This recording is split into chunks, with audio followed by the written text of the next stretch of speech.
नमस्कार मित्रांनो, keeper infinity स्पर्धा परीक्षा अकॅडमीच्या या ऑनलाईन प्लॅटफॉर्म आपलं स्वागत. मित्रांनो, अकॅडमी आपल्यासाठी PYQ सिरीज घेऊन येत आहे. हे सिरीज आपलं कंटिन्यू चालू आहे. याचा नक्कीच तुम्हाला येणाऱ्या एक्झामला फायदा होतोय आणि होणारच. त्याचं कारण बघा, जे काही IBPS असेल, TCS असेल, जिल्हा परिषद जेवढ्या काही परीक्षा आहेत, A1 MPSC मधल्या क्लास 3च्या ज्या काही परीक्षा आहेत, या सगळ्याचा बेस लक्षात ठेवा PYQ असतो. आणि PYQ याच्यामध्ये आणखीन एक ॲडिशन गोष्ट, आपण याचं PYQच्या प्रश्नाचं विश्लेषण करतोय, सराउंडिंग संदर्भ माहिती सांगतोय मी.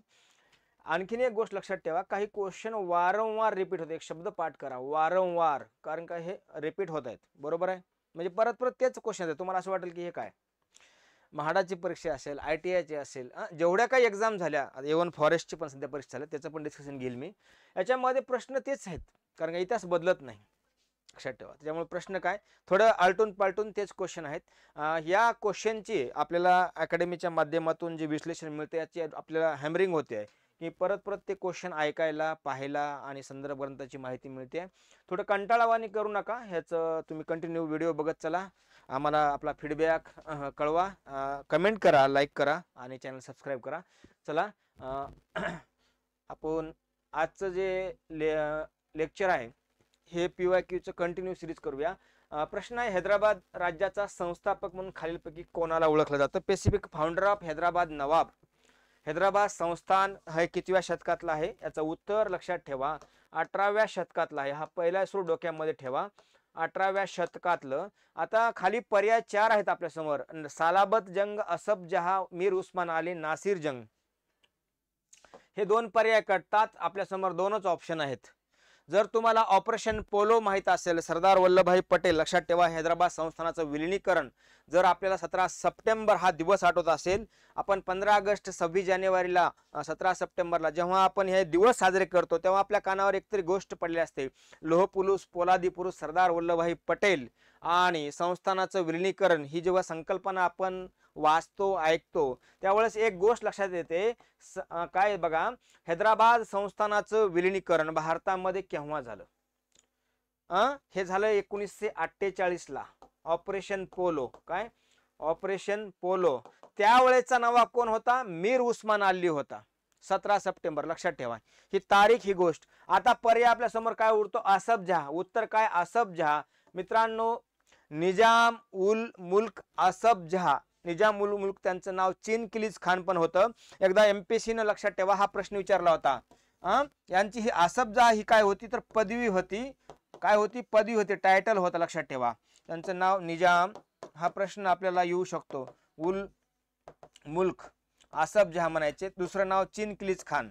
चिनकिलीज खान, ठीक आहे. आता हे काय होते? 1724 ला त्यांनी दख्खन मध्ये, हैदराबाद, कुठं? दख्खन, हैदराबाद या ठिकाणी काय केलं? संस्थान स्थापन केला, ज्याला आपण हैदराबादचं संस्थान किंवा हैदराबादचं, लक्षात ठेवा, डायनास्टी म्हणून, किंवा हैदराबादचं नवाब कोण होता? कोण?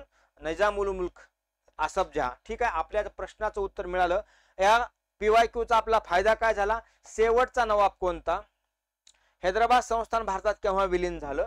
ह्या सराउंडिंग माहिती. आता असफ जहा हा काय बघा, लक्षात ठेवा, संस्थापक होता हैदराबाद राज्याचा, बरोबर आहे. आता 1724 ला मुघल बादशाह कोण होता? हा ऍडव्हान्सचा प्रश्न. उत्तर लक्षात ठेवा, आपल्याला याची काळाची गरज आहे. ही सराउंडिंग, ज्याला आपण म्हणू समकालीन गोष्टी माहीत असाव्या, कारण का प्रश्न आलटून पालटून येऊ शकतो. उदाहरणामध्ये 1724च्या अगोदर असफ जहा हे बघा, मुघलांचे किंवा लेटर मुघल, लक्षात ठेवा, त्यांचे कोण होते? वजीर होते का अमीर होते? हे आपला प्रश्न येऊ शकतात. सुभेदार होते का? त्यामुळं लक्षात ठेवा, त्यावेळेसचा मुघल बादशाह कोण होता? तर मुहम्मद शाह होता. कोण होता? मुहम्मद शाह. मुहम्मद शाह यांचा कालखंड लक्षात ठेवा, 1719 ते 48 पर्यंत हा दिल्लीच्या दरबारावर कोण होता? मुहम्मद शाह. त्यानंतर अहमद शाह, आलमगीर, हे काय होतं? त्यांची क्रोनॉलॉजी होती. यांच्या अगोदर फारुख शियार होते. कोण होते? फारुख शियार, लक्षात ठेवा. यानंतर पुढचं, दख्खनच्या सुलतानशाहीतील सर्वात लहान सुलतानशाही खालीलपैकी कोणती? प्रश्न व्यवस्थित विचारलाय, तो डोकं लावून उत्तर द्या. दख्खनच्या सुलतानशाही सर्वात लहान सुलतानशाही. मित्रांनो टोटल 5 सुलतानशाही होत्या, एक ऍड करूया आपण. बघा, गोवळकोंडा, बिदर, बिजापूर, वऱ्हाड. कोणतं राहिलं? अहमदनगरची निजामशाही, अहमदनगर राहिलं होतं. हे जे 5 नाव आहेत लक्षात ठेवा, 1 2 3 4 आणि 5, हे बहामनी काय, बहामनी साम्राज्याचे लक्षात ठेवा. विभाजन झाल्यानंतर हे 5 काय सुलतानशाही तयार झाल्या होत्या. बहमनी साम्राज्य कधी तयार झालं होतं? 1347 ला. हा पण पॉइंट आपल्यासाठी महत्वाचा आहे. 1747 ला. याच्या समकालीन आणखीन एक साम्राज्य होतं किंवा राज्य किंवा एक समकालीन त्यांचं स्पर्धक होते, त्याला म्हणायचं आपण विजयनगर डायनास्टी. काय? विजयनगर साम्राज्य. ठीक आहे, विजयनगर साम्राज्य. या गोष्टी लक्षात ठेवा. बहामनी साम्राज्य आणि विजयनगर साम्राज्य हे समकालीन होते. 1336 ला हे साम्राज्य स्थापन झालं होतं आणि हे 1347 ला. 1527-28 च्या दरम्यान हे पूर्ण कोलॅप्स झालं. कोणतं? बहमनी साम्राज्य. आणि याचे छोटे छोटे काय झाले, हे सुलतानशाही तयार झाल्या. आणि महत्वाचं बघा, आता पहिल्या सुरू काय, अहमदनगर. अहमदनगरची ही जी निजामशाही होती 1490 ला. हे पॉइंट आपल्याकडे नोट करून ठेवा. ते 1637 च्या दरम्यान तयार झाली. प्रश्न आहे पुढचा, वऱ्हाड, ज्याला आपण विदर्भ म्हणतो आजचं, लक्षात ठेवा. बेरार म्हणतात की वऱ्हाड. हेच 1484, हा पॉइंट नोट करा. 1484 ते 1572 पर्यंत. बिजापूरची लक्षात ठेवा सुलतान, ज्याला आपण बिजापूरची आदिलशाही म्हणतो. बिजापूरची आदिलशाहीचा कालखंड हा 1498 ते 1600, काही पुस्तकामध्ये वेगवेगळ्या ह्याचं दिलेलं लक्षात ठेवा. 1686. एकदा क्रॉस चेक करून घ्या, ही तारीख थोडं कन्फ्यूज करते. याच्यानंतर पुढं गोवळकोंडा, हा महत्वाचं होतं. गोवळकोंडाचा कालखंड आहे 1518 ते 1687. आणि बिदरची इमारत लक्षात ठेवा. काय? बिदर हे पेसिफिक 1492 ते 1619. मित्रांनो ही ऍडव्हान्स माहिती आपल्याला एक्झामला नक्की कामाला येईल. कारण का, केव्हा स्थापन झालं ही जी तारीख आहे एक्झामच्या दृष्टीने खूप महत्वाची आहे. आपल्याला ह्या स्पेसिफिक गोष्टी पाठ करा. बघा, आता हे बहामनी साम्राज्याचं विभाजन झालं आणि ह्या सुलतानशाही तयार झाल्या. गोवळकोंड्याचं बिजापूर, बघा, गोवळकोंड्याची काय, बिजापूरची काय आदिलशाही, गोवळकोंड्याची काय कुतुबशाही, बिदरची इमादशाही, बरारची काय अहमदनगरची निजामशाही. क्रॉस चेक करा कोणती शाही किंवा कोणती सुलतानशाही कुठं होती, त्याची नावं. उदाहरणामध्ये बिदर, बिजापूर, गोवळकोंडा, अहमदनगर. निजामशाही विचारलं तर अहमदनगर, वऱ्हाडला काय होतं, बिदरला काय होतं, कन्फ्यूज करू शकतो. आपला प्रश्नाकडे वापस येऊया. दख्खनच्या सुलतानशाहीतील सर्वात लहान सुलतानशाही विस्ताराच्या दृष्टीने विचारलेला हा प्रश्न आहे. सर्वात लहान शाही, तर बिदरची सुलतानशाही ही सर्वात लहान शाही होती. एकदा वाटलं तर स्क्रीनशॉट काढून घ्या. आपल्याला एकाच प्रश्नामुळे जवळपास 10 पर्यायी लक्षात ठेवा ऑप्शन आपल्याकडे तयार झालेत की याच्यावर प्रश्न कसा पण आला तर त्याचं उत्तर देता आलं पाहिजे. आता मला आणखीन एक इथं सांगावं असं वाटतं, अहमदनगरची जी निजामशाही होतं या संबंधीची सर्वात फेमस व्यक्तिमत्व चांद बीबी यांच्यावर पण नक्की प्रश्न येऊ शकतो. चांद बीबी ज्या अकबराच्या समकालीन होत्या, याच्यावर TCS न एकदा प्रश्न विचारलेला आहे. यानंतर पुढचा प्रश्न खूप महत्वाचा प्रश्न आहे. प्रश्न व्यवस्थित समजून घ्या. सिखांचे 9वे गुरु तेग बहादूर यांना औरंगजेबाने कोणत्या वर्षी तुरुंगात टाकले व त्यांचा शिरच्छेद केला? भूमी अभिलेख मध्ये हा प्रश्न आहे. आपल्या समोर पर्याय आहेत 1671, 1778, 1675 आणि 1779. मित्रांनो नाव आले बघा. गुरु कोणते? शीख धर्माचे. आपण एक एक करून 1-2 मिनिटं मी ह्या क्वेश्चनला देतो, थोडं समजून घ्या. कारण का लेक्चरच्या माध्यमातून आपल्याला काही कन्सेप्ट पण पूर्ण क्लिअर झाले पाहिजे. शीख धर्माचे 10 गुरु माहित पाहिजे, पहिली गोष्ट. दुसरं, औरंगजेब नाव आले. औरंगजेबाचा कालखंड माहित असेल तर प्रश्नाचा आपल्याला रूल आउट करता येतो. लक्षात ठेवा औरंगजेबाचा कालखंड 1658, काही पुस्तकामध्ये 59 दिलाय, ते 1707. 1707 ला महाराष्ट्रामध्ये औरंगजेबाचं अहमदनगर या ठिकाणी निधन झालं. आता 1707 ला निधन झालंय. आपल्या समोर 4 पर्याय आहेत. 2 पर्याय रूल आउट होतात कारण का यावेळेस औरंगजेब अस्तित्वामध्येच नव्हते. आपल्याकडे 2च ऑप्शन उरतात, एक 1671 आणि 1675. लॉजिक बघा, PYQ चा हाच फायदा आहे. काय लॉजिक बघा. आता उत्तर 2 आपल्या समोर, एक तर 1671 किंवा 75. मित्रांनो उत्तर 1675 आहे. पण एक गोष्ट लक्षात ठेवा, शिखांचे 10 गुरु होते. पहिले गुरु पटापट सांगा. शीख धर्माचे संस्थापक गुरु नानक देव. हा पॉइंट पाठ करा. गुरु नानक देव. आपल्याला एक एक प्रश्न. गुरु अंगद, गुरु अंगद हा प्रश्न नक्की येऊ शकतो. एक एक करून लक्षात ठेवा. अमरदास बघा, प्रत्येकासमोर गुरु लिहा. अमरदास, रामदास आणि 5वे गुरु अर्जुन देव. अर्जुन देव. मित्रांनो मी तर अर्जुन देव यांना अंडरलाईन करतो. गुरु अर्जुन देव. गुरु तेग बहादूर आणि गुरु अर्जुन देव यांची मुघलांनी हत्या केली होती. आता 6व्या नंबरचे गुरु आपल्याला इथं हरगोविंद, 7व्या नंबरचे हरराय, 8व्या नंबरचे हरकिशन. बघा हा क्रोनॉलॉजी आहे. 9व्या नंबरचे गुरु तेग बहादूर. काय गुरु तेग बहादूर, तेग बहादूर. आता इथं आपला प्रश्न पूर्ण होतो. आणि 10व्या नंबरचे गुरु गोविंद सिंग, शेवटचे सिखाचे धर्मगुरु गुरु गोविंद सिंग. ठीक आहे. सिंग हे औरंगजेबाचे हे दोन्ही पण लक्षात ठेवा गुरु समकालीन होते. आणखीन एक माहिती, आपल्या समोर 10 गुरुचे नाव आहेत. आपल्याला पिक्चर क्लिअर होईल. 2 गुरूंची लक्षात ठेवा मुघलांनी हत्या केली होती, गुरु तेग बहादूर आणि अर्जुन देव. ही हत्या जहांगीरच्या काळामध्ये आणि ही औरंगजेबाच्या काळामध्ये. हे आपल्याला इथं पुढच्या वेळेस प्रश्न असा येऊ शकतात, खालीलपैकी कोणत्या मुघल बादशहाने गुरु अर्जुन देवची हत्या केली, तर इथं जहांगीर लिहा उत्तर. काय जहांगीर हा पर्याय आपल्या समोर येऊ शकतो. लक्षात ठेवा. काय जहांगीर उत्तर. नक्की जहांगीर हे उत्तर आपल्याला माहित पाहिजे, कारण का प्रश्न पुढच्या वेळेस वेगळा येऊ शकतो. प्रश्नाचं उत्तर आपल्याला देता आलं पाहिजे. यानंतर महत्वाचं बघा, हे आपल्या समोर पर्याय होते, रूल आउट करायला शिकलात. आता आणखीन एक आपल्याला इथं क्ल्यू मिळतो. मी तुम्हाला आणखीन एक क्ल्यू देतो. आणखीन याच्यावर प्रश्न काय येऊ शकतो, अमृतसर शहराचे संस्थापक कोण. दुसरा प्रश्न, गोल्डन टेम्पल ज्याला सुवर्ण मंदिराची स्थापना कोणी केली. आणि तिसरा प्रश्न, शीख धर्माचा पवित्र ग्रंथ गुरु ग्रंथ साहिबा हा ग्रंथ कोणत्या धर्मगुरूच्या काळामध्ये पूर्ण संकलित करण्यात आला. आणि शेवटचे गुरु यांच्यावर पण प्रश्न आपल्याला येऊ शकतो. आता याच्यामध्ये आणखीन जर एक्झामचा टफनेस वाढला तर आपल्याला यांचा कालखंड माहित असावा, जेणेकरून क्रोनॉलॉजी मध्ये समकालीन घटक समकालीन. ठीक आहे. यानंतर पुढचा प्रश्न, चौसाच्या लढाईत शेरशाह सुरूने हुमायूनचा पराभव कोणत्या वर्षी केला. मित्रांनो मुघल बादशाह हुमायूं दुसरे होते. लक्षात ठेवा. हुमायूंचा कालखंड आहे पेसिफिक. लक्षात ठेवा. मी मुद्दाम कालखंडाला क्रोनॉलॉजी मध्ये हा महत्वाचा प्रश्न. 1530 बाबराचा मृत्यू ते 1540 हा हुमायूंचा पहिला कालखंड आहे. 1500 लक्षात ठेवा 55 ते 56 हा दुसरा कालखंड आहे. याला अंडरलाईन करा. या मधल्या ह्याच्यामध्ये इथं लक्षात ठेवा कोण होतं, तर शेरशाह सुरी होते. कोण होतं, शेरशाह सुरी होते. लक्षात ठेवा. सुरी म्हणजे कधी 1540 ते 45 हा शेरशहांचा त्यांच्या भावाचा कालखंड होतो, इब्राहिम शाह. ठीक आहे.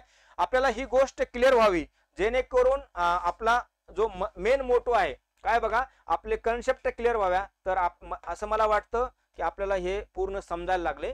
आता हुमायूंचा कालखंड क्लिअर झालाय, तर मग आपल्या समोर पर्याय आहेत बघा. 4 पर्याय आहेत. इथं पर्यायामधून काही मार्ग निघतो का बघूया. 1530, 1532, 1535, 1539 हा सगळा हुमायूंचा आणि शेरशाह सुरीचा समकालीन कालखंड आहे. चला, बॅटल ऑफ चौसा विचारले. मित्रांनो हुमायूंच्या काळामध्ये महत्वाचे 2 युद्ध शेरशहाने लढले होते हुमायूंच्या विरोधामध्ये. पहिलं युद्ध होतं चौसाचं, हे 1539 ला. त्यामुळे आपल्या प्रश्नाचं उत्तर मिळालं ऑप्शन दुसरा चौथा. त्यानंतर एक कन्नौजचं युद्ध होतं. कन्नौजचं युद्ध हे 1540चं.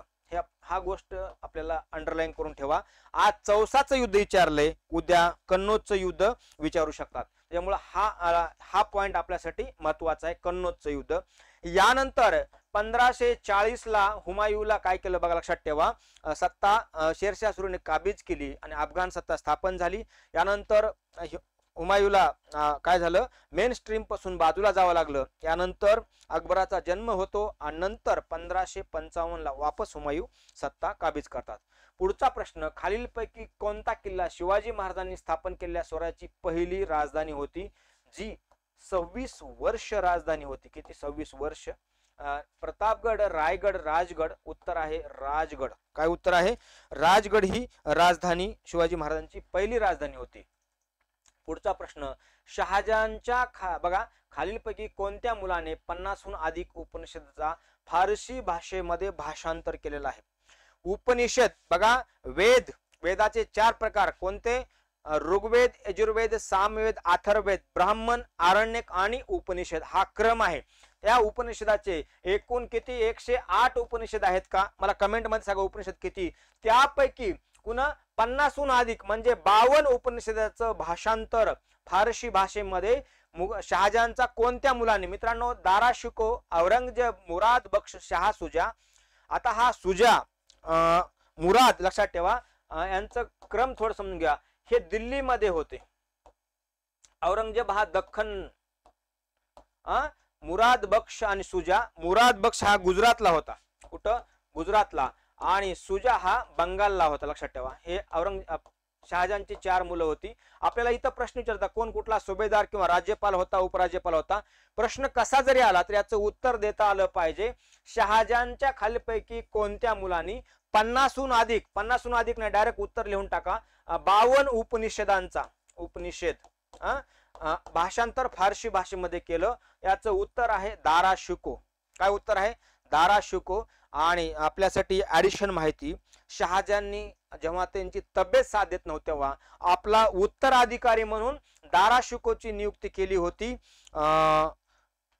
शहाजहानच्या एका मुलीचं जहानारा यांचा पण सपोर्ट होता दारा शिकोला. दारा शिकोला लघु अकबर पण म्हणतात. हा टर्म लक्षात ठेवा, लघु अकबर. काय म्हणतात? लघु अकबर पण म्हणतात किंवा अकबर द्वितीय, लघु अकबर पण म्हणतात. ही कन्सेप्ट लक्षात ठेवा.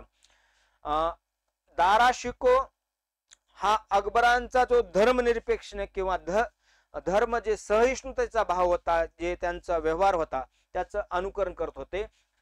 हा पर्याय खालची कटतात. ओके. यानंतर आपल्यासाठी एक ऍडिशन माहिती लक्षात ठेवा. दारा शिकोला वारस नेमलं कोण? शहाजहाननं. परंतु औरंगजेबानं आणि शहाजहान मध्ये दारा शिको मध्ये युद्ध होतं सत्तेसाठी.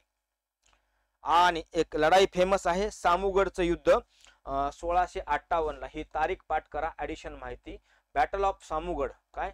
सामूगडचे युद्ध हे दारा शिको आणि औरंगजेबामध्ये होते. याच्यामध्ये औरंगजेबाचा विजय होतो, दारा शिकोची नंतर हत्या होते. बघा लक्षात ठेवा.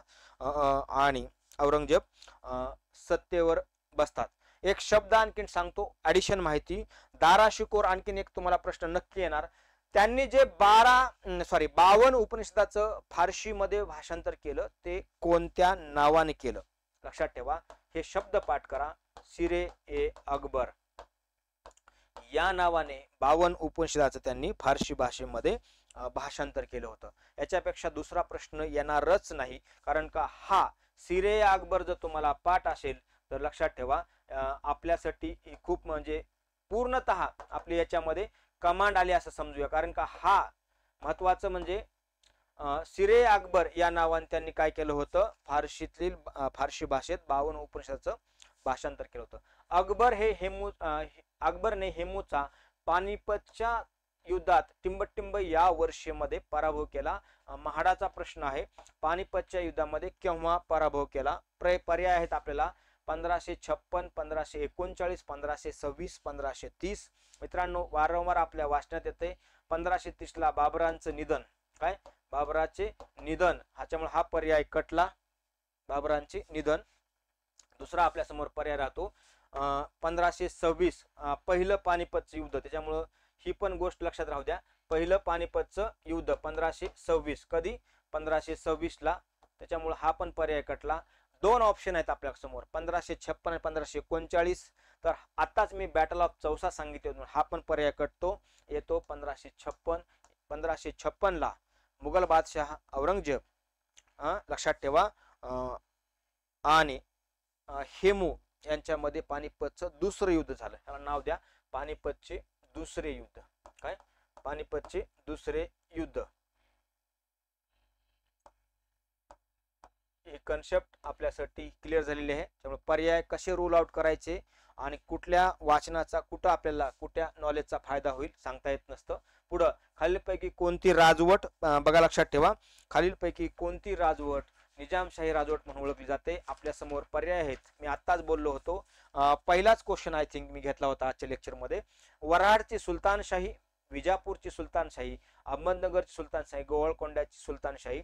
मित्रांनो, अहमदनगरची सुलतानशाहीला निजामशाही राजवट म्हणून ओळखलं जातं. आताच मी हा प्रश्न डिटेलमध्ये कव्हर केला आहे, कारण का बहामनी साम्राज्याचं विभाजन झाल्यानंतर 5 याच्यामध्ये फक्त एक गोष्ट बिदरची सुलतानशाही ऍड करा म्हणजे 5 तुम्हाला कळून जाईल. कारण का ही जी सुलतानशाही कुठली, अहमदनगर जिला आपण निजामशाही म्हणतो, याची स्थापना ऍडिशन माहिती मलिक अहमद, लिहून घ्या आपल्यासाठी, मलिक अहमद यांनी केली होती. हा प्रश्न येऊ शकतो. संस्थापक कोण? खरं तर ही जुन्नरच्या परिसरामध्ये केली होती आणि अहमदनगरला राजधानी बनवलं होतं. संबंधित जर आपल्याला याच्यात कालखंड विचारला या सुलतानशाहीचा, मी परत लिहून देतो, 1490 ते 1637 हा कालखंड आहे अहमदनगरच्या निजामशाहीचा. संबंधित एक फेमस व्यक्ती यांच्यावर प्रश्न येऊ शकतो, चांद बीबी. IMP करा या व्यक्तिमत्वाला, कारण का महिला आहे मध्ययुगांची आणि महाराष्ट्र संबंधी इतिहास आहे. प्रश्न इथं येऊ शकतो. अकबराच्या समकालीन होत्या. याच्यानंतर महत्वाचं म्हणजे आणखीन एक प्रश्न, काल सांगताना एक गोष्ट अनावधानाने म्हणा किंवा सिली मिस्टेकने झालेली आहे की अहमदनगरवर मुघलांनी आक्रमण केव्हा केलं. हा प्रश्न आज पण घेतलेला आहे मी. फक्त मी काल बोलताना 1600 म्हटलं होतं, तेवढं करेक्शन करून घ्या. 1595, कारण का वेगवेगळ्या सोर्स मध्ये वेगवेगळं उत्तर दिलेलं आहे. आणि 1636ला त्याचं अहमद निजामशाहीचं मुघल साम्राज्यामध्ये विलय झालं होतं. आक्रमण 1592 पासूनच होत होते, पण 1595 उत्तर लिहा, हे महत्वाचं. आणि साम्राज्यामध्ये विलय कधी केला? 1636-37ला. विलय करणारा व्यक्ती कोण होता? तर मुघल बादशाह शहाजहान. पुढं खालीलपैकी कोणती राजवट निजामशाही ओळखली जाते? प्रश्न परत तोच, अहमदनगरची निजामशाही. ओके. मुघल साम्राज्याचे संस्थापक बाबर यांचा मृत्यू केव्हा झाला? स्पेसिफिक बाबराला अनुसरून विचारला प्रश्न आहे. बाबर यांचा मृत्यू केव्हा झाला? वर्ष विचारले. बाबराच्या मृत्यूचं वर्ष. आपल्याला एक गोष्ट लक्षात राहू द्या, बाबर यांच्यावर 3 प्रश्न आपल्याला नक्कीच येतील. पहिला, बाबर हे कुठले सुरुवातीला कुठल्या ह्याचे सरदार होते किंवा राज्यपाल होते, त्यांची आत्मचरित्र याच्यावर पण प्रश्न येऊ शकतो. आणि दुसरं, भारतामध्ये त्यांचं युद्ध. पर्याय आपल्या समोर आहेत 30, 31, 28, 29. हा ऑप्शन कटतो, बाकीचे 3 ऑप्शन आपण उत्तर देऊ शकतो. 28 हा पर्याय वेगळ्या कारणाने आहे, कारण का निधन विचारलंय, मृत्यू. 28ला काय झालं होतं आणि 29ला काय? ह्या 2 घागराचं युद्ध झालं होतं, घागरा. 28ला चंदेरीचं युद्ध होतं, चंदेरीचे युद्ध. ह्या 2 पर्याय आपल्या समोर कटतात. हा पण पर्याय कटला, हा पण पर्याय राहतो. 1530 आणि 1530ला बाबरांचं आग्रा या ठिकाणी निधन होतं, परंतु त्यांची इच्छा असते की त्यांची कबर ही काबूल या ठिकाणी काय तयार करावी, म्हणून त्यांचं पुन्हा काबूल या ठिकाणी दफन केलं जातं. ठीक आहे, लक्षात ठेवा. 1530 बाबर हे भारतामध्ये 1526ला आले, 1530ला त्यांचं निधन. आणखीन एक प्रश्न येतो त्यांच्या आत्मचरित्राविषयी, जे तुर्की भाषेमध्ये आहे, लिहून घ्या सगळ्यांनी. त्याचं नाव आहे तुजुक ए बाबरी. हे तुर्की भाषेमध्ये बाबराचं आत्मचरित्र आहे. याच्यावर UPSCला, राज्यसभेला वेगवेगळ्या वेळी प्रश्न आलेले आहेत. तुजुक ए बाबरी काय होतं? आत्मचरित्र होतं. कोणाचं? बाबराचं, तुर्की भाषेमध्ये. याच्यानंतर महत्वाचं म्हणजे त्यांची कबर विचारू शकतात काबूल या ठिकाणी, पण सुरुवातीला कुठं आग्राला मृत्यू झाला. आरामबाग पण आपल्याला इथे काही आरामबाग विचारेल, हे कुठं आहेत? आग्रा या ठिकाणी त्यांची सुरुवातीला दफन केलं होतं त्यांना.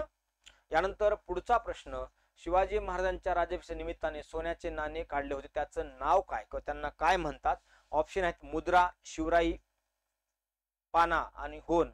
मित्रांनो, एक शब्द आलाय सोन्याचे नाणं. दुसरं राजाभिषेक छत्रपती शिवाजी महाराजांचा. तिसरा महाराजांचा कालखंड. लक्षात ठेवा, आपल्याला ही गोष्ट माहित असावी. 1630 ते 1680 हा महाराजांचा कालखंड आहे आणि या प्रश्नाचं उत्तर राज्याभिषेक कधी झाला तर 6 जून ही तारीख आणि हे वर्ष पाठ करा.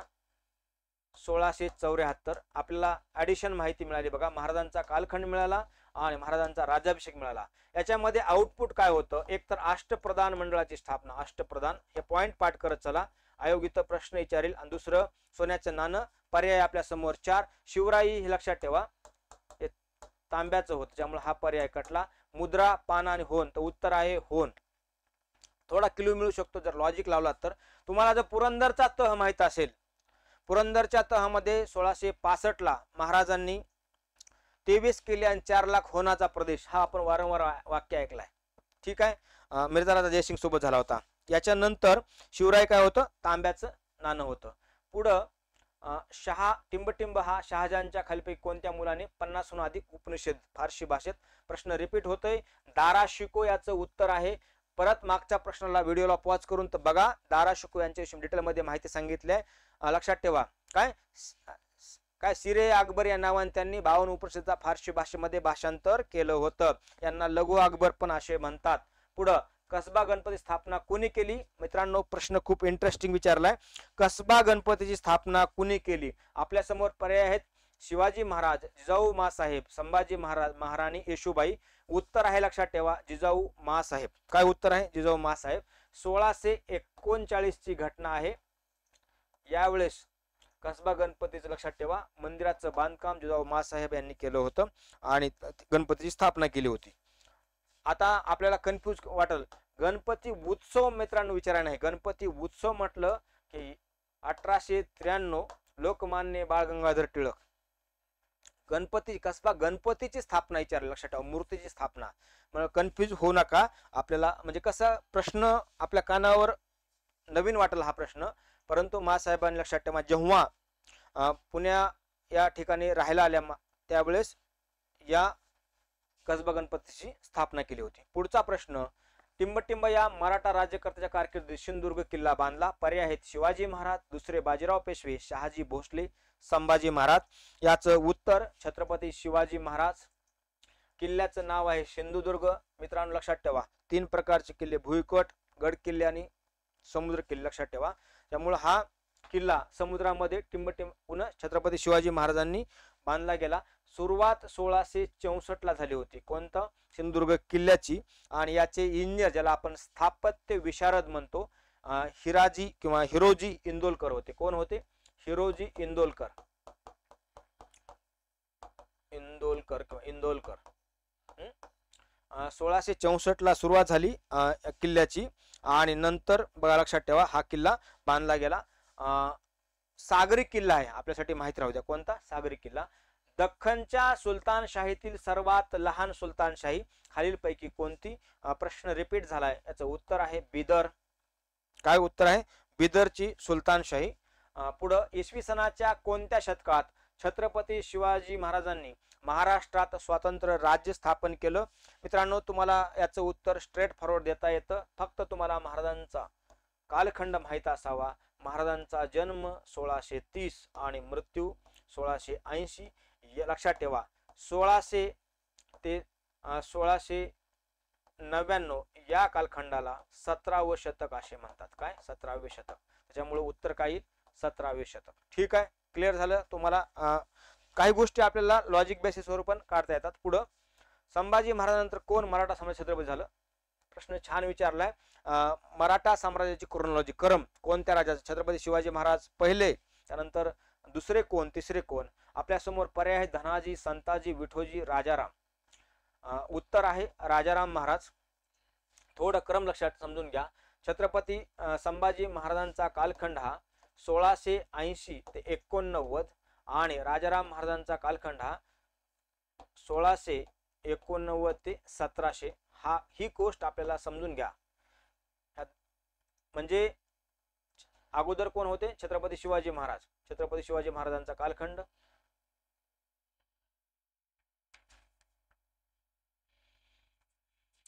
1630 ते 80 महाराजांचा कालखंड लक्षात ठेवा. 1630 ते 80. त्याच्यामुळं महाराजांच्या मृत्यूनंतर संभाजीराजाच्या मृत्यूनंतर राजाराम महाराज. ठीक आहे. आता राजाराम महाराजांच्या मृत्यूनंतर महाराणी ताराबाई.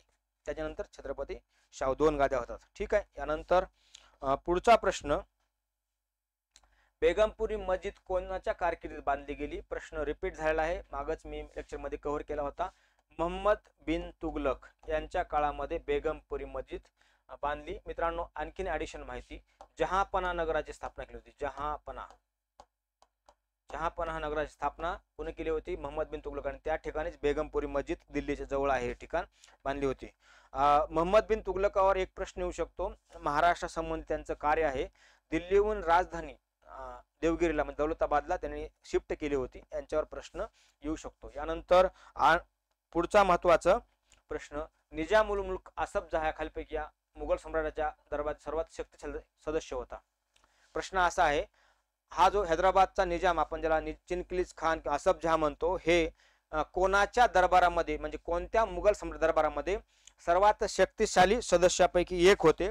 आपल्यासमोर पर्याय आहेत, फारुख शियार, औरंगजेब, हुमायून, शहाजहान. हा ऑप्शन कटतो. चला, शहाजहानचा कालखंड 1627 ते 58 पर्यंत, त्यामुळे इथं हा ऑप्शन कटतो. लॉजिक हुमायून हा पण ऑप्शन कटतो, त्यामुळं दोनच ऑप्शन असतात, एक औरंगजेब आणि फारुख शियार. मित्रांनो लक्षात ठेवा, शक्तिशाली सदस्य म्हणतात फारुख शियार यांच्या कालखंडीमध्ये 1713 ते 19च्या दरम्यान हे काय होते? शक्तिशाली होते. कारण आसफ जहा म्हणजे निजाम उल यांनी 1724 ला दख्खन मध्ये स्वातंत्र्य राज्य स्थापन केलं होतं. ठीक आहे, त्यामुळं लॉजिक लक्षात ठेवा. आणि हा पर्याय काय नाही तर 1707 लाच औरंगजेबाचा मृत्यू होतो. पुढचा महत्वाचा, खालीलपैकी कोणते विधान बरोबर आहे? पर्याय 2 आहेत आपल्या समोर. शिवाजी महाराजांनी महाराष्ट्रात स्वराज्य स्थापन केलं. यस, आपल्याला क्ल्यू पण येईल. 6 जून 1674 ला रायगडावर राज्याभिषेक, हिंदवी स्वराज्याची स्थापना, अष्टप्रधान मंडळ आणि होन सोन्याचं नाणं चालू केलं. शिवाजी महाराजांनी म्हणजे हा पर्याय बरोबर. शिवाजी महाराजांनी त्यांच्या राज्याभिषेकाच्या वेळी अष्टप्रधान मंडळाची नेमणूक केली, हा पण पर्याय बरोबर. म्हणजे उत्तर येईल 4 नंबरचं 1 आणि दोन्हीही बरोबर. यानंतर पुढचा महत्वाचा प्रश्न,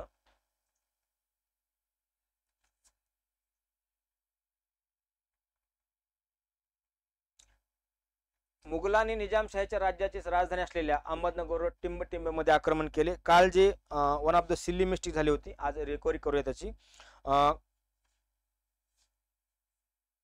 अहमदनगरवर केव्हा आक्रमण केलं? पर्याय आहेत आपल्यासमोर 1526, 1595, 1600 आणि 1645.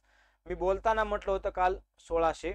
मित्रांनो काही पुस्तकात काही संदर्भ ग्रंथांमध्ये उत्तर 1600 दिले, काही पुस्तकामध्ये 1592 दिले, काही मध्ये 1593 दिले. परंतु लक्षात ठेवा, जेव्हा संदर्भ आपण विकिपीडिया, गुगल संदर्भ ग्रंथ वाचतो तेव्हा 1595 मध्ये आक्रमण केलं. फक्त लक्षात ठेवा, यावेळेचा मुघल बादशाह कोणता, हा पण प्रश्न येऊ शकतो.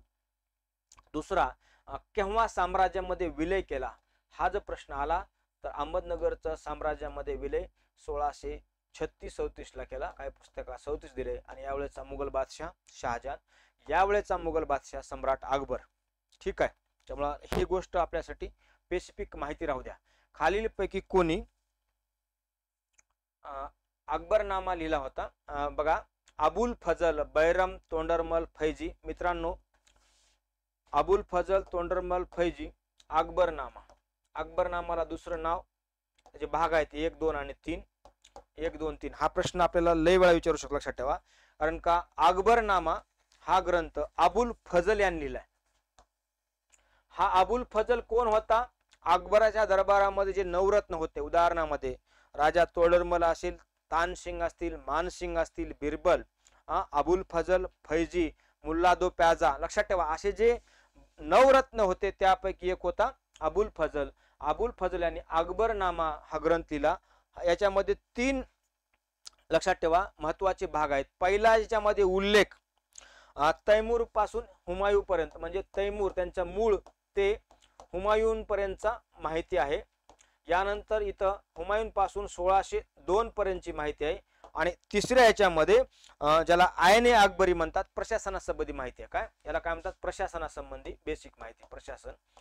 या तिसऱ्या भागाला आईन ए अकबरी काय म्हणतात? आईन ए अकबरी. त्यामुळं अकबरी आईन ए अकबरी आपल्यासाठी लक्षात ठेवा. अकबर नामाला दुसरं नाव आईने अकबरी पण आहे, याच्यामुळे क्लिअर लक्षात ठेवा हे गोष्ट, ठीक आहे. आईने अकबरी किंवा आणि अकबरनामा किंवा आईने अकबरी आपल्याला स्पेसिफिक एवढं बारीक विचारणार नाहीत, पण राहू द्या लक्षात. नवरत्नापैकी कोण होता, एक रत्न होता. यानंतर आणखीन एक महत्वाचं, अकबरनामा या नावाने आणखीन 2 पुस्तक आहेत. सेम अकबर नावाने एक पुस्तक आहे. फैजी सिरहिंदी नावाचा व्यक्ती आहे, हा नाव पाठ करा, फैजी सिरहिंदी किंवा सरहिंदी नावाचा व्यक्ती. यांनी काय केलं, अकबरनामा लिहिला होता. अकबरनामा. त्यामुळे आपल्याला कन्फ्यूज करू शकतो अबुल फजलचा का फैजी सिरहिंदीचा, तर पर्यायानुसार त्याचं उत्तर द्या. महत्वाचं म्हणजे आणखीन एक याच्यामध्ये एक पुस्तक आणखीन एक आहे, त्याला आपण तबकत किंवा तबाकत या अकबरी म्हणतो. काय म्हणतो, तबाकत. हा पण तबाकत ये अकबरी, हे पण कुठेतरी लिहून ठेवा, जेणेकरून आपल्याला अकबरनामा, आईने अकबरी, तबाकत या अकबरी आला तर उत्तर देईल. याचं उत्तर आहे निजामुद्दीन अहमद.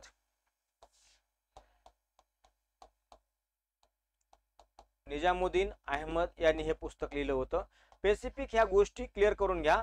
अकबरनामा दोघाचा आहे, अबुल फजल यांचा अकबरनामा किंवा आईने अकबरी, फैजी यांचा अकबरनामा आहे, परत निजामुद्दीन अहमद यांचा तबाकत ए अकबरी. स्पेसिफिक मित्रांनो ह्या गोष्टी का गरजेच्या आहेत, सराउंडिंग माहिती विचारली तर आपल्याला त्याचं उत्तर देता आलं पाहिजे. कदाचित पर्यायामध्ये उद्या अबुल फजल नसेल तर आपल्याला सिरहिंदी नाव आलं, फैजी तर देता आलं पाहिजे. पुढं मेदिनी राय किंवा मेदिनीराव यांच्या बरोबर बाबराने, म्हणजे मेदिनी यांचा बाबराने पराभव केला, जे टिंबटिंबचा शासक होते. म्हणजे खालीपैकी कुठला तो राजा होता. मालवा, पानिपत, जयपूर आणि जौनपूर आपल्या समोर पर्याय आहेत. मालव्याचा तो काय होता, शासक होता. कोण, मेदिनी राय. यांच्या सोबत एक युद्ध झालं होतं, तो फेम लक्षात ठेवा.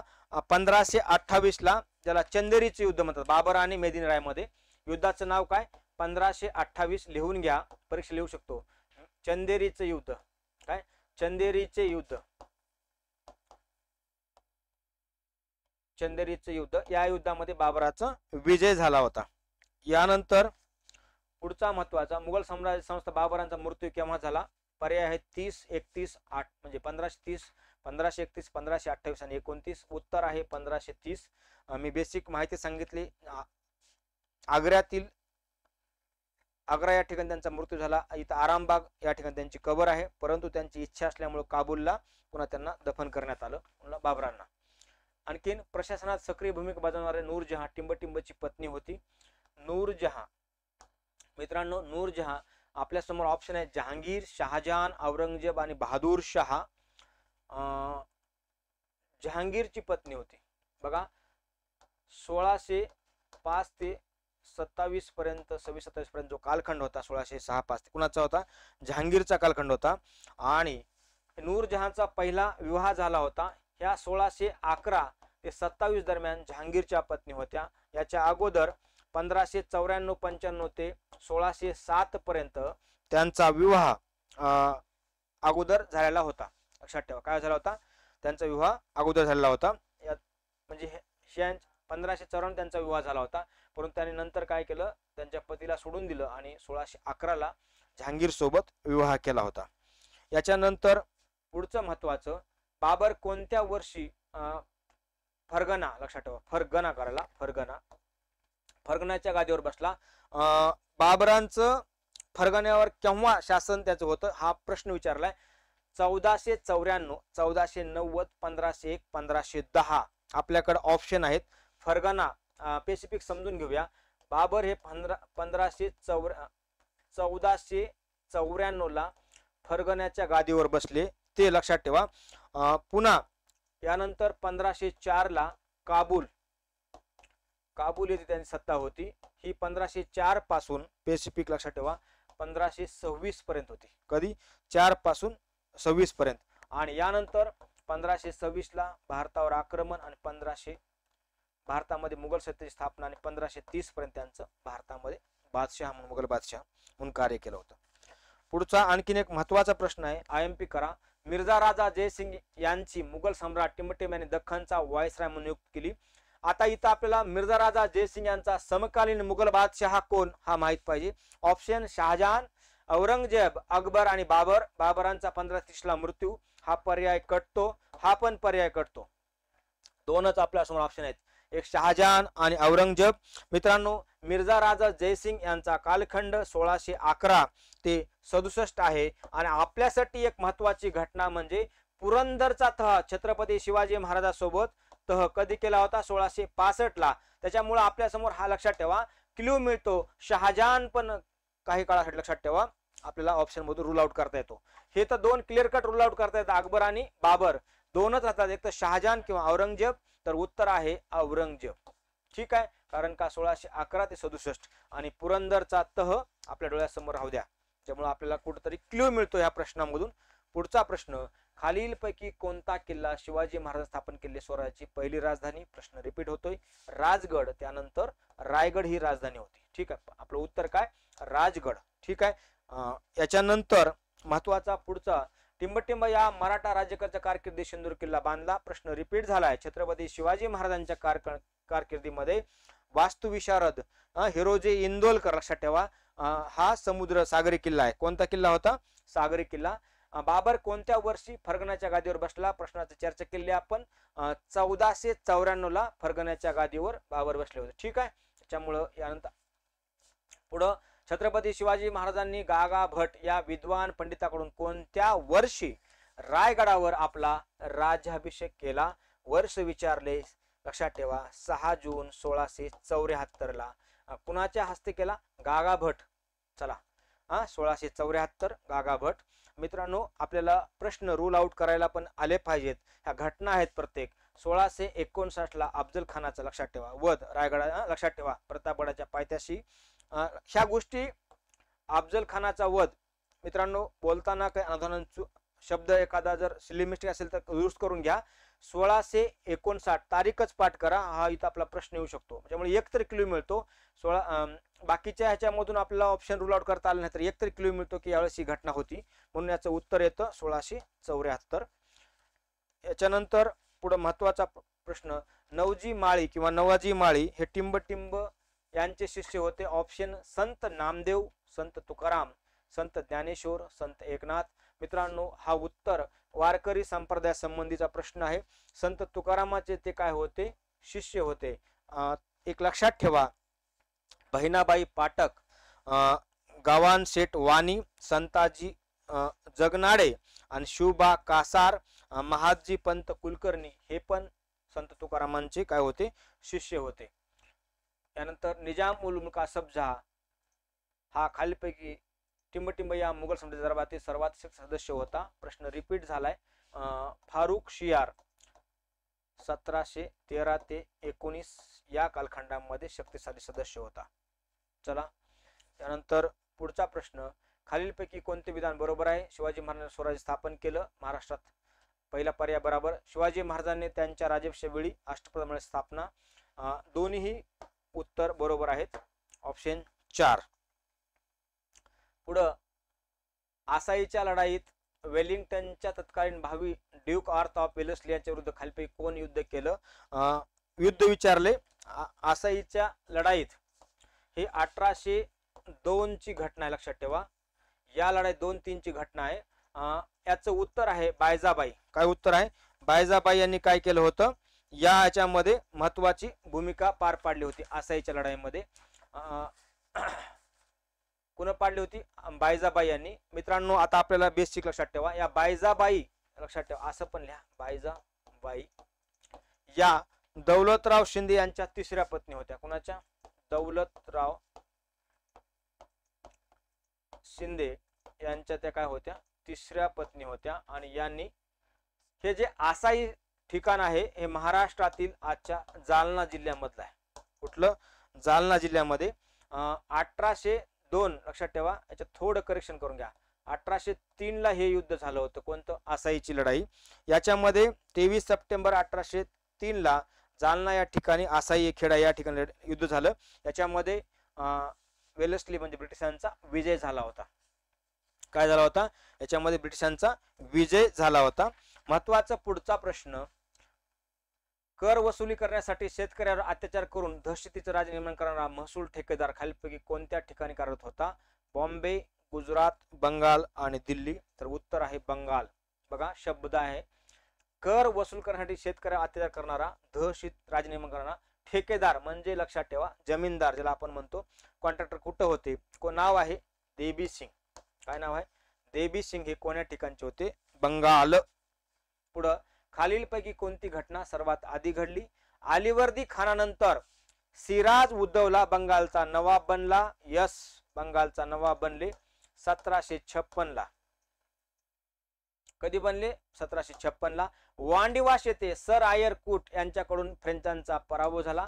वांडिवास युद्ध 1760. काय? 1760. ह्या दोन महत्वाच्या घटना होत्या, वांडिवासचं युद्ध आणि कधी हे झालं बघा 1760 ला.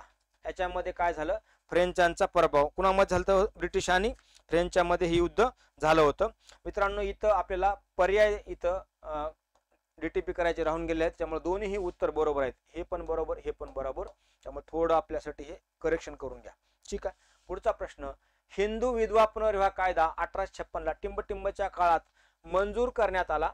एक तुम्हाला विनंती आहे, एक्झामला जाताना आपण क्वेश्चन लक्षात ठेवा. एक गोष्ट नक्की, रीडिंग आहे ना आपली क्वेश्चनची, जरा कॉम्प्रिहेन्सिव्ह करा, शांतपणे रीडिंग करा.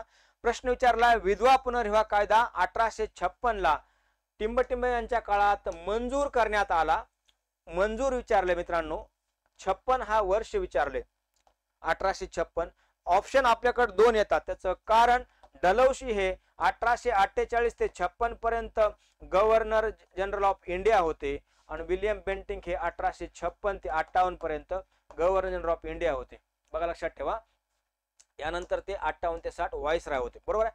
आता या दोन्ही मध्येच आपल्याचं उत्तर आहे, परंतु वाक्य काय दिले? मंजूर करण्यात आला.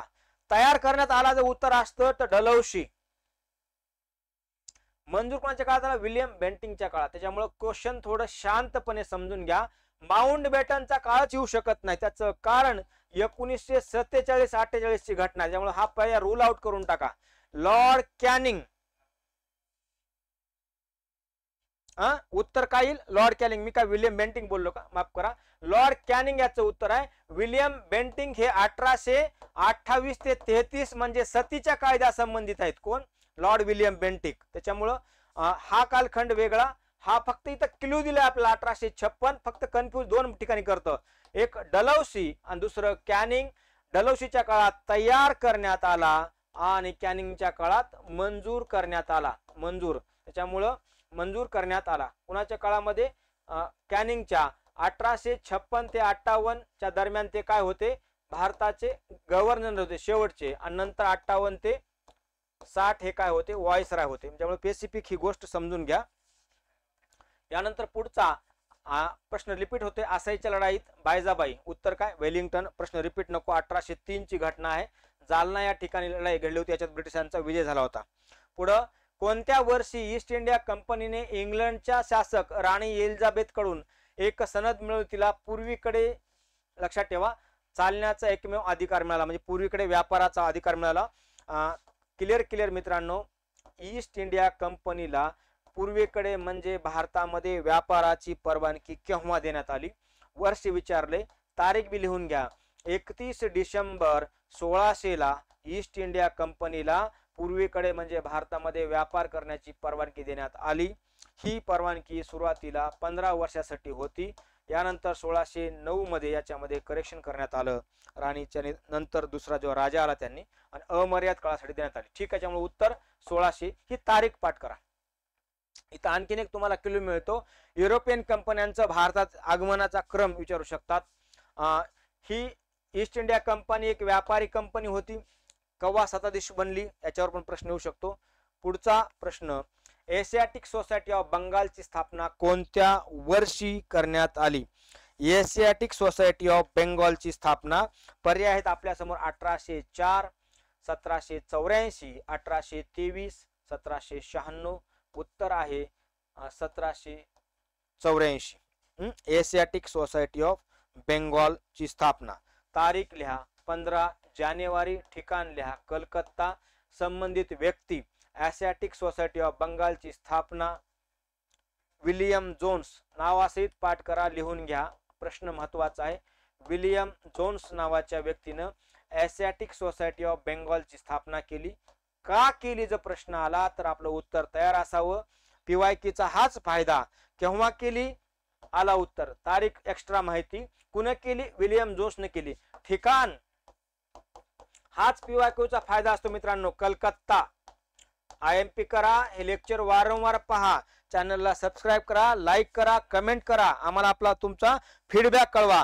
फोर्ट विलियम या ठिकाणी कलकत्ता या ठिकाणी काय केली होती, एशियाटिक सोसायटी ऑफ बेंगॉलची स्थापना केली होती. कुणी केली होती, विलियम जोन्स संस्थापक. का केली होती तर प्राच्य विद्येचं अध्ययन करण्यासाठी, ज्याला आपण म्हणतो भारतातील जे प्राचीन साहित्य, ज्याला आपण प्राच्य विद्येचे अध्ययन करण्यासाठी, अँग्लिस्ट आणि ओरिएंटलिस्ट लक्षात ठेवा, ही कन्सेप्ट आपल्याला लक्षात येईल नंतर. प्राच्य विद्येचा अभ्यास करण्यासाठी विलियम जोन्स यांनी स्थापन केली होती. पुढचा महत्वाचा प्रश्न, हैदराबाद राज्याचा संस्थापक म्हणून खालीलपैकी कोणाला ओळखलं जातं. प्रश्न रिपीट होतोय. आसफ जहा, काय निजाम उल मुल्क आसफ जहा किंवा चिंगिस खान, हे मीर उस्मान अली शेवटचे होते. याच्यानंतर पुढचा प्रश्न, विधवा पुनर्विवाह 1856 कायदा टिंबच्या काळात मंजूर करण्यात आला, रिपीट झालाय. कॅनिंग उत्तर आहे. खालीलपैकी कोणता महान मराठा सेनापती विंध्यापलीकडे मराठा साम्राज्याचा विस्तार करण्याचं श्रेय दिलं जातं. विंध्या पर्वताच्या पलीकडे कोणत्या मराठा सरदारांनी, लक्षात ठेवा, मराठा सेनापती, पहिले माधवराव, पहिले बाजीराव, अहिल्याबाई होळकर, चिमाजी आप्पा. आपल्या समोर पहिले, लक्षात ठेवा, पर्याय आहेत. पहिले बाजीराव यांचा कालखंड 1720 ते 40 आहे, लक्षात ठेवा. याच दरम्यान त्यांनी काय केलं, माळवा गुजरात म्हणजे 1730च्या दरम्यान त्यांनी काय केलं, आपला विस्तार केला होता मराठा साम्राज्याचा. याच्यानंतर पुढं, खालीलपैकी कोण प्रसिद्ध लढवया 1799 साली हातात एक नावाजलेली वुड स्टील तलवार घेऊन ब्रिटिशांना लढताना मरण पावले. नवाब सिराज उद्दौला हा कालखंड नाही त्यांचा, त्यामुळे हा ऑप्शन कटतो. हे बॅटल ऑफ पलाशी संबंधी आहे, पलाशीचं युद्ध. टिप्पू सुलतान, हैदर अली, तात्या टोपे. टिप्पू सुलतान 1782 ला त्यांचं निधन होतं आंग्ल म्हैसूर वार द्वितीयमुळे, त्यामुळे हा पण ऑप्शन कटला. तात्या टोपे आणि नवाब सिराजुद्दौला दोन ऑप्शन आपल्या समोर उरतात. तर बघा, लक्षात ठेवा, थोडा क्लू मिळतो. 1799 साली हातात एक तलवार घेऊन ब्रिटिशांना लढताना मरण पावले, तर मरण पावले म्हणल्यास याचं उत्तर टिप्पू सुलतान येतं. श्रीरंगपट्टणम या ठिकाणी, श्रीरंगपट्टणम, IMP करा हे गोष्ट, श्रीरंगपट्टणम. चौथं, आंग्ल म्हैसूर युद्धाच्या वेळी त्यांचं काय होतं, वीर मरण येत त्यांना. ठीक आहे. टिप्पू सुलतान, ज्याला म्हैसूरचा शहर पण ओळख, म्हणजे काय शहर पण म्हणतात, यांनी आधुनिक बऱ्याच गोष्टी, तोफखाना असेल, बऱ्याच गोष्टीची सुरुवात केली होती युरोपियन बेसवर सैनिकांना ट्रेनिंग देण्यासाठी वगैरे. चला, खालीलपैकी कोण प्रसिद्ध लढवया, रिपीट होते प्रश्न, टिप्पू सुलतान याचं उत्तर. शनिवारवाडा कोणी बांधला, चला स्पेसिफिक उत्तर, पुण्यामधली ही वास्तू आहे. शनिवारवाडा कोणी बांधला, पर्याय आहे दुसरा बाजीराव पेशवे, राजाराम महाराज, पहिले बाजीराव पेशवे आणि शाहू महाराज. मित्रांनो, 10 जानेवारी तारीख पाठ करा, 10 जानेवारी 1730 ला या वाड्याची बांधकामाची सुरुवात झाली आणि 22 जानेवारी 1732 ला वाड्याची वास्तू झाली, वास्तू करण्यात आली. ठीक आहे. आता हा जो कालखंड आहे हा पहिले बाजीराव पेशवे यांचा कालखंड 1720 ते 40. त्यामुळे ऑटोमॅटिक उत्तर काय येईल, बाजीराव फर्स्ट हे उत्तर येईल, कारण का दुसऱ्या बाजीराव यांचा कालखंड नाहीये, लक्षात ठेवा. त्यामुळे राजाराम महाराजांचा 1700 मध्येच देहांत होतं, त्यामुळे हा ऑप्शन कटला. शाहू महाराजांचा कालखंड आहे कालखंड, परंतु कारकीर्द त्यावेळेस महाराजांचं, महाराज हे राजे होते आणि त्यांच्या वतीने पेशवे हे काय करत होते, कारभार पाहत होते. त्यामुळे उत्तर पहिले बाजीराव पेशवे. कोणत्या काळात मराठा राजाला संपूर्ण दख्खन द्वीपकल्पाचा अधिपती म्हणून ओळख मिळाली. ऑप्शन 1740च्या दशकात, 1710च्या दशकात, 1720च्या दशकात, 1730च्या दशकात, 1730च्या दशकात. यावेळेस बाजीराव फर्स्ट हे काय होते, पेशवे होते. यांच्या काळामध्ये मराठा राजाला संपूर्ण दख्खन द्वीपकल्पाचा अधिपती म्हणून ओळख मिळाली. यानंतर पुढचा आणि महत्वाचा प्रश्न, कोणत्या वर्षी सालशेत प्रांताला मराठा साम्राज्यात समाविष्ट करण्यात आलं? सालशेत याला उत्तर आहे वर्ष विचारले तर 1739. मित्रांनो, आजच्या लेक्चरमध्ये आपण बऱ्याच अशा नवीन PYQचं विश्लेषण केलं. अनावधानाने एखादं वाक्याचा प्रोनाउन्सिएशन चुकला किंवा माहिती मागे पुढे होऊ शकते, गुगलचा रेफर करा, काही कमेंटमध्ये सांगा, दुरुस्ती केली जाईल. काय होतं, काही घटना अशा असतात आणि त्याचा जो संदर्भ आहे त्याच्यामध्ये काही वेळा जाणीवपूर्वक नाही पण नजरअंदाजाने लिहिणाऱ्याकडून पण चूक होते आणि आयोगाची पण एखादी वेळा चूक होऊ शकते.